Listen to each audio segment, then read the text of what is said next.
What up, YouTube? I know I'm in a weird spot right now, but I'm trying to dodge the wind. I'm trying to stay out of the sun. It's hotter than shit. And I just tried to do this video in one of my vehicles, and it was like a sweat box with 50 flies in it. Not fun. So we're going to try the orchard instead today. And yes, I literally have my phone strapped to a cherry tree branch, so if you see it wobbling around a bit, that's probably why. Let's get after it, dudes. I know y'all's time is precious, just like mine is. What I want to do today is give you the formula to go live off-grid right now. That's right. You don't need to work for the next 10 years and save up all this money or finance some big nice property. You don't need to do that. You can chase the dream. Now, are you a young dude? You're 20 years old.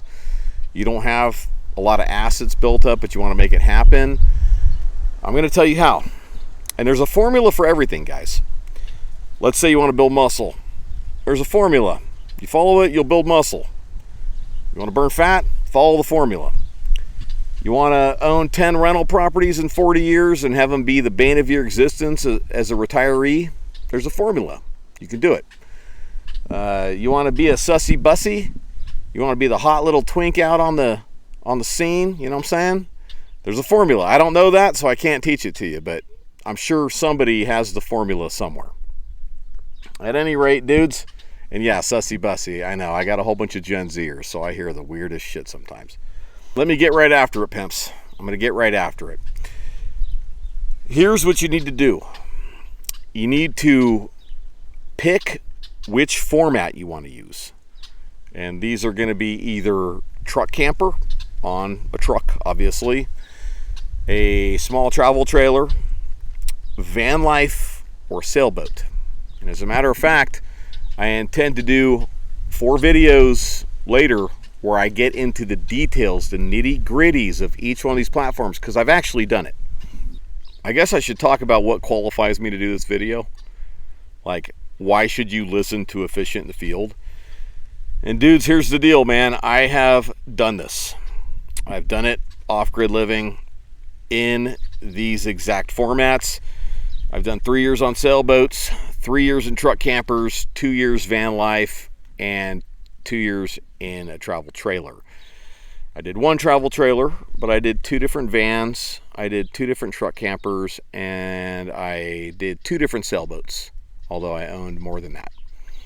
So I've actually done it. And I'm not saying like I owned a truck camper for 3 years and like went and lived off grid for 6 weeks total. No, we're talking over 1,000 days of living in my truck campers off grid. So I have actually done it. So the first thing you need to do is you need to choose the format. Make sure you subscribe to the channel right now, actually, if you want to see my format videos. Like I said, I'm going to do those, and you're not going to want to miss it. But that's the first thing you need to do. So let's say you already have a truck, like a 3/4 ton or 1 ton pickup truck. Truck camper makes a lot of sense, or a travel trailer, right? You could go either way. There's pluses and minuses to both, and I'm going to get into that more in those other videos. But let's say you pick a format. Let's say it's truck camper. You're going to rock a truck camper, and you go ahead and get some assets together, because you don't want liabilities, right, pimps? You don't want those. Those are bad. You want assets. And part of what's great about this approach is you can build more assets faster because you're paying on less liabilities. Let me kind of break it down for you real quick. Well, first let me get more into the formula, and then it's going to make sense to you. Okay? You get your truck camper. And here's what you do. You go to work with your truck camper. You go eat lunch. Make yourself a sandwich in your truck camper, as opposed to going to Jimmy John's or wherever the hell it is you're eating lunch and spending all that extra money to have somebody else prepare for you. You go in your truck camper, you make your own lunch, you go back to work. When you're off, there you are. Your home is with you right now. Now, does that mean you should sleep in that home in town? You can certainly do that, but you do have to be smart about it. All right? I'm going to tell you that, especially if you're in a big city. A lot of big cities, they have ordinances against camping in vehicles. And I will tell you from experience that if you do that, there are narcs out there amongst the populace that will call the police on you just for being in the back of your truck camper at 8 p.m. They will totally call the cops on you. I'm sure they'll get what's coming to them when the shit hits the fan, because, you know, people like that, those little tattletales, people that can't trust anybody else and think everyone that has a truck camper or travel trailer is some, dirty person with bad intentions. But you got to be careful where you're going to park it so that you can get back there, go to sleep. Blackout curtains are going to be a great thing because people won't see the light inside the truck camper while you're in it. You go sleep, you go drive, especially if you can find places where you can camp close to work. You might only be driving a couple miles to get there. You spend the night. In the morning, drive your ass back to work. So now what'd you drive? You only drove a couple of miles each way. City driving for a lot of gas, 3/4 ton, 1 ton pickups, you're probably looking at about 10 to 13 miles per gallon. So at the current gas prices, kind of depending on where you lived, it took you $1 to leave work and go park somewhere else, and it took you $1 to drive back to work. Isn't that a lot cheaper than the rent you're paying right now? It's a hell of a lot cheaper. It is a game changer, pimps. Game changer, man. Over time, especially if you continue to work the same job regularly, you're going to find that there are places you can get away with this regularly without drawing the wrong kind of attention to yourself. You can also make deals. There's people that will rent out a side yard to you for $100 a month, maybe $200 a month. All you do is you pull in at a certain time of night. They let you plug into power and stay on the side of their house in a place where you don't bug them and don't cause any trouble and that kind of thing, and don't leak oil all over their side yard. And that, again, is much cheaper than the rent you're paying right now. So what this does is it allows you to build up a lot of assets very rapidly. And cash is an asset. So now you can save a ton of money. Your home is with you. Yes, you don't own a lot of stuff, but I'm here to tell you that the stuff you own ends up owning you, guys.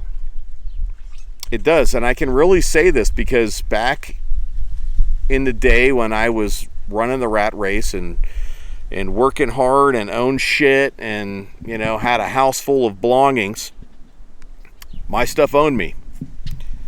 I had to fix shit constantly, pay for stuff, replace things, pay for rent to hold all that shit that I owned. And then my wife and I sold just about everything we owned after we bought an off-grid property and ran out to go, do the thing. And it was very freeing. Very, very freeing, guys. I ended up with a cabin that had a small amount of my property in it, and either my truck camper, my travel trailer, my sailboat, or my van. I didn't own much. I loved it. I had so much free time. Insane amounts of free time. I got to hike, fish, hunt, look at plants, get out my botany in a day book, be like, can I eat that shit? Stuff like that. Just time to invest in the things that I felt were important. I'm telling you guys, my animals, they never give me a break, man. One of my guineas is going to make a freaking racket right now. He's like, there's someone in the orchard. It's me, idiot. At any rate, dudes, 3 years ago, things were changing, and my wife and I had planned to give our kids a chance to put down some roots, to be in one place for a while. And that's why we got back on the grid and stopped traveling and living that awesome life. We did it to launch our birdies from the nest. But shoot, man, we miss it so much. We miss it. And now I have all this shit. I have all these vehicles that need work. I got all the stuff I have to do, all my stuff again. The things that I have gained since getting back in the normal run of things own me again. You know, as a long side note, they do. So you want to avoid that. The less things you own, I'm telling you, you're going to feel so free. And here's the thing. There's a lot of us out there that work in certain trades where we can work like 6 months out of the year. And when you're keeping things that cheap, man, you could literally take half the year off, travel, continue to keep it cheap, right? Like go somewhere, park the truck and the truck camper in a spot for like 2 weeks in a spot with clean water. Make sure you provision before you get out there so you're not driving back into town with that damn thing on the back of your truck every single day to buy something else because you didn't plan accordingly. Plan accordingly. And you can save an ass ton of money. You can see beautiful places, hike amazing trails, swim in lakes, rivers, take baths in them if you want. You know, if you need a truck camper with a head in it, that's fine. You can rock that shit, although it is more of a pain in the ass, I will tell you that. Better off just crapping in a hole, man, if you want to go out and do the real adventure thing like deep out, you know, and saving the most money and hassle. But yeah, you can get it done. And then a lot of people are like, oh, well, what about showers? It's simple, dudes. You do what me and my wife did. You have either a gym membership at Planet Fitness or Anytime Fitness. We kind of bounce back and forth between the two depending on where we were.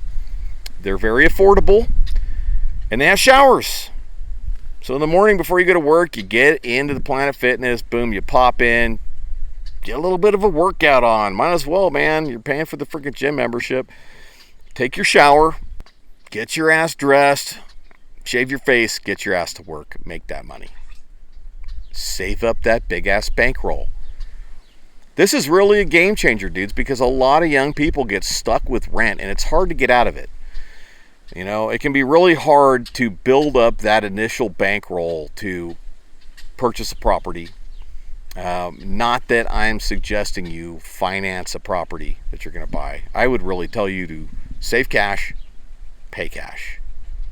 Because now you purchase a property for $100,000 that you saved over the course of, let's say, 3 years. But you own it. It's yours, man. All you got to do is worry about the taxes. Because you know those thieves are just going to keep stealing that money from you. And if you don't, they're going to come point a gun in your face. But all you got to worry about is your taxes.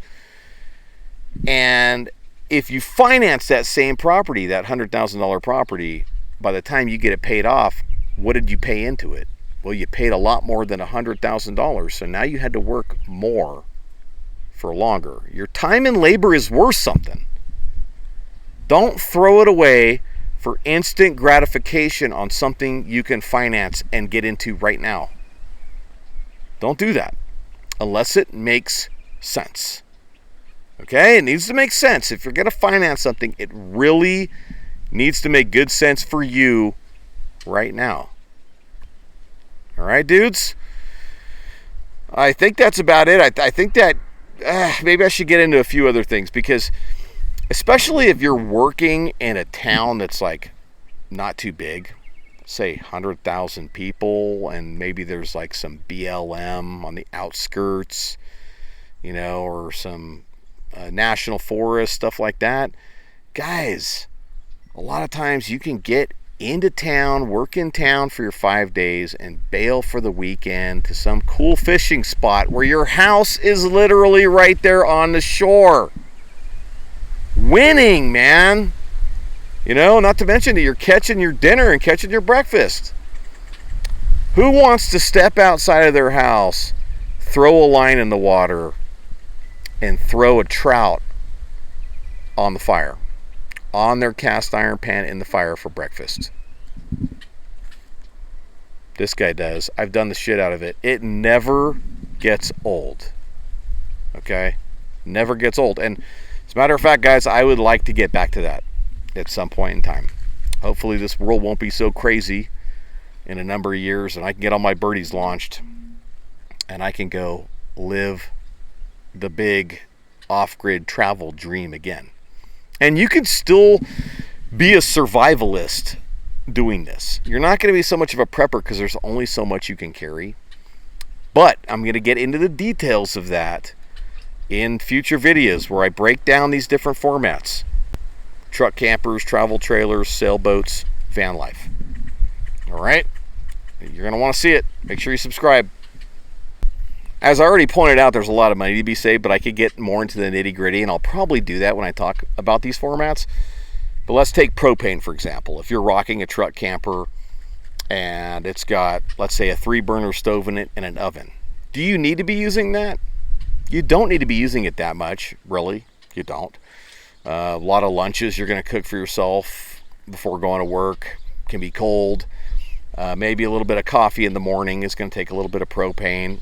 But really, guys, it doesn't take that much. It's not going to be that expensive. You can double up your bedding to save money on what your furnace is going to run you. Solar power, so easy to install yourself on a lot of these different platforms. I know I need to do a solar power video. I've talked about it before. It's on the list, and I will get around to it.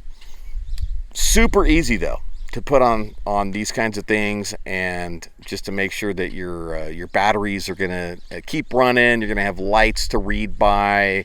You can charge your laptop, watch a movie here and there, that kind of stuff, guys. You can really do this. You can make it happen. What the hell was that noise? I think it might have been cherry leaves flapping together. You know, yeah, you got to keep your head on a swivel out here, man. You never know, dude. You guys get the idea. There's a lot of ways to save money that all need to break down because it's not going to be apparent to a lot of people. A lot of people are going to get into one. They're going to be, cranking that propane fridge full blast all the time and needing a generator and filling their black tank and all that kinds of shit and just making it a pain in the ass for themselves. There's easier ways, but I'm going to wrap it right there, guys. I just want you guys to start thinking about it right now. I'm going to continue on with the videos. I think there's some real value in it, especially when it comes to helping young people get ahead. I hope you guys appreciate the video. Make sure you like it. Comments down below, especially if you've done it. Make sure you're reading other people's comments. Some people are going to ask down there for more information. If you can help answer those questions, man, boom, right there. Share the video, subscribe to the channel, and check out my Patreon, link in the description. I do huge info dumps for my patrons. They get a ton of additional information that doesn't show up on YouTube, and that might be something you're interested in. I'll see you all in the next video.